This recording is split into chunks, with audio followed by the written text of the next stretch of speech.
ये हमारा अध्यात्म का अनुभव की बात है। नहीं तो क्या कर दिया जाए जिससे आप बच सकते हो? सोचो आपको क्या मिल जाए? एक ऐसा शब्द बोल दो जिससे आप निर्भय, निश्चिंत और निःशोक हो सकते हैं। एक बोलो कि ये मिल जाए तो मैं बिल्कुल निश्चिंत हो जाऊंगा और आज से कोई कामना नहीं करूंगा। बोलो, कोई एक बात बोलो। नहीं बोल सकते। आज हमारे बच्चों में बहुत जल्दी इतना सोचने की क्षमता आ गई है कि अब तो यार जीवन किस काम का। कहीं कोई ब्लैकमेल कर रहा तो जीवन, अरे हमें लड़ना है। तो ये जो बच्चा बोल रहा है कि हम भयभीत हो जाते हैं, हम शोकित हो जाते हैं, हम आगे, ये नकारात्मक सोच ही तो है। क्यों है? क्योंकि आधार नहीं है।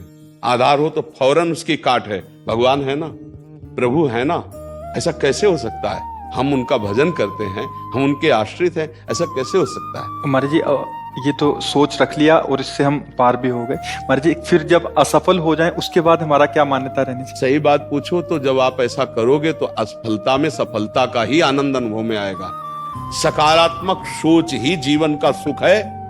नहीं तो दुख और सुख और जय और पराजय ये टिकाऊ नहीं है। जैसे दिन टिकाऊ नहीं है, ऐसे रात टिकाऊ नहीं, ऐसे सुख टिकाऊ नहीं है, ऐसे दुख टिकाऊ नहीं। कोई सदैव विजयी नहीं रहता, कोई सदैव हारता नहीं, कोई सदैव सुखी नहीं रहता, कोई सदैव दुखी नहीं रहता। ये क्रम चलता रहता है। दुख के अवसर पर हमें हमारे विचार बचाते हैं हमको। अभी हम अपने विचार में अपने को बीमार मान ले तो हम कल से आने लायक नहीं रहेंगे। ध्यान रखना, हम आज अब भी नहीं मानते कि हम बीमार हैं।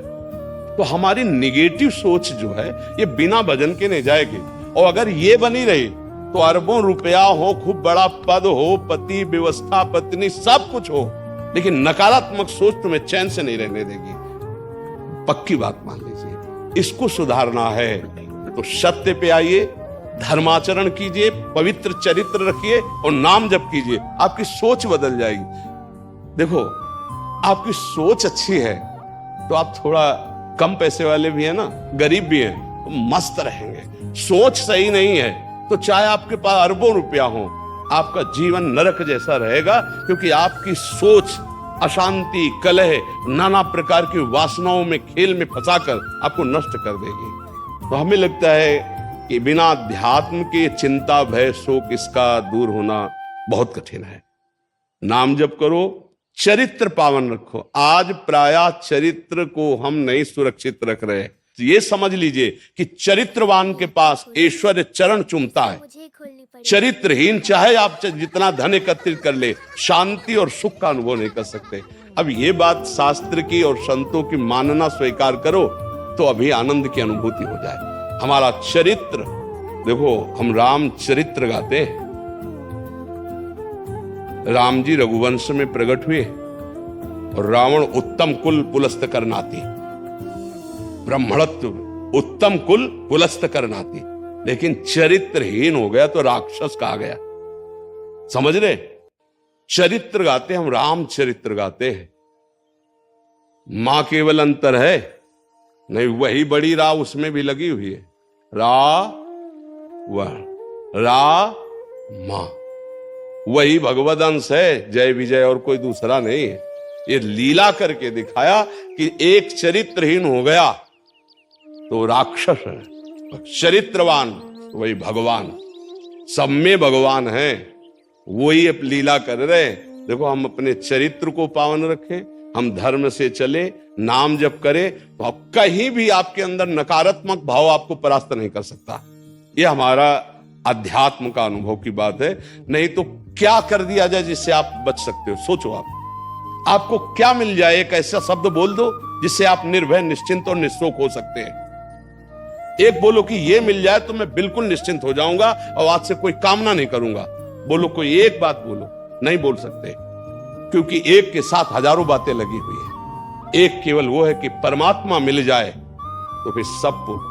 जिसके पाने के बाद कुछ पाना बाकी नहीं रहता, जिसके जानने के बाद कुछ जानना बाकी नहीं रहता, और जिसको अनुभव करने के बाद कोई भय नहीं रहता। 5 वर्ष के प्रहलाद जी हैं, त्रिभुवनपति हिरण्यकश्यप है, सकारात्मक सोच है, मेरा हरि मेरी रक्षा कर रहा है, बाल बांका भी नहीं कर पाया। हाँ, अगर हमारी कभी पराजय होती तो उस समय भगवान इतना बल देते हैं, इतना सुख देते हैं कि वो पराजय क्षण में नष्ट हो जाती, हमें शोक नहीं होता।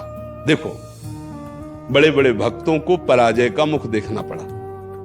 धर्मराज युधिष्ठिर अभिषेक हुआ, इंद्रप्रस्थ के सिंहासन पर चक्रवर्ती सम्राट पद पर बैठे, कपटियों ने कपट करके परास्त किया। 12 वर्ष का वनवास, 1 वर्ष का अज्ञातवास, परिणाम भारी कष्ट सहा। ऐसे महारथियों को छुप के रहना पड़ा, लेकिन परिणाम फाइनल पे आइए तो चक्रवर्ती सिंहासन पर महाराज युधिष्ठिर ही बैठे, उनके कुल में कोई नहीं रह गया, सब विनाश को प्राप्त हो गए। तो हमें लगता है धर्माचरण, भगवद आश्रय, पराजय कभी होती भी है तो वो विजय की ही आशा पुष्ट करती है, और भगवान इतना बल देते हैं कि पराजय उसे दुख नहीं दे पाती है। तो इसलिए हमें नाम जप करना चाहिए, भगवद आश्रित होकर के अध्यात्म को समझना चाहिए।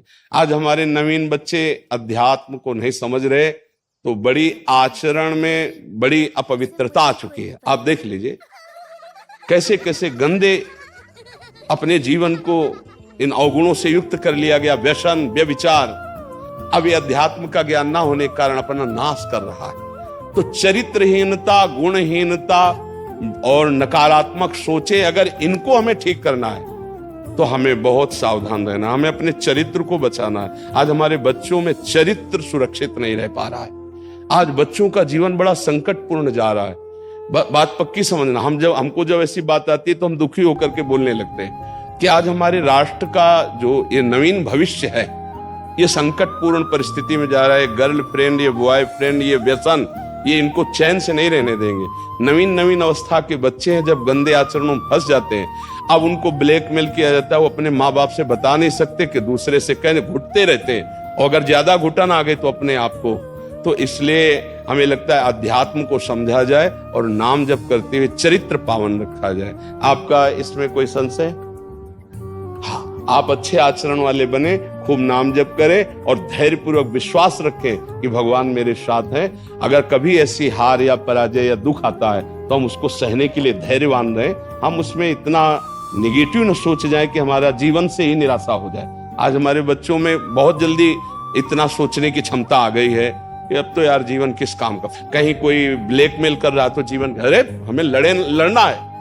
हम कल भी कह रहे थे कि बच्चों को चाहे माता पिता से दोस्त जैसा व्यवहार करें, और माता पिता को चाहिए कि बच्चों से दोस्त जैसा व्यवहार करें। दोनों आमने सामने बैठकर उनके हृदय की बात को जाने और उनको दोस्त की तरह सपोर्ट करें, तो आगे बढ़ सकते हैं, वो दलदल में फंसे हुए निकल सकते हैं। नहीं तो कई ऐसे गंदे बच्चे होते हैं जो अच्छे बच्चों को अपने विषय जाल में फंसा करके उनके जीवन को बर्बाद करते हैं। बकाया नकारात्मक सोच के लिए नाम जप बहुत जरूरी है।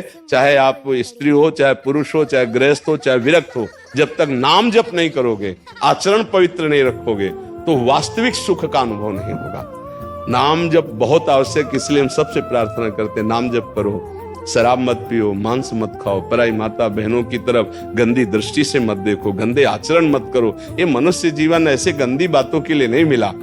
गृहस्थी में हो तो धर्माचरण करते हुए धर्म पूर्वक विषय भोगो और नाम जप करो, भगवान को प्राप्त हो।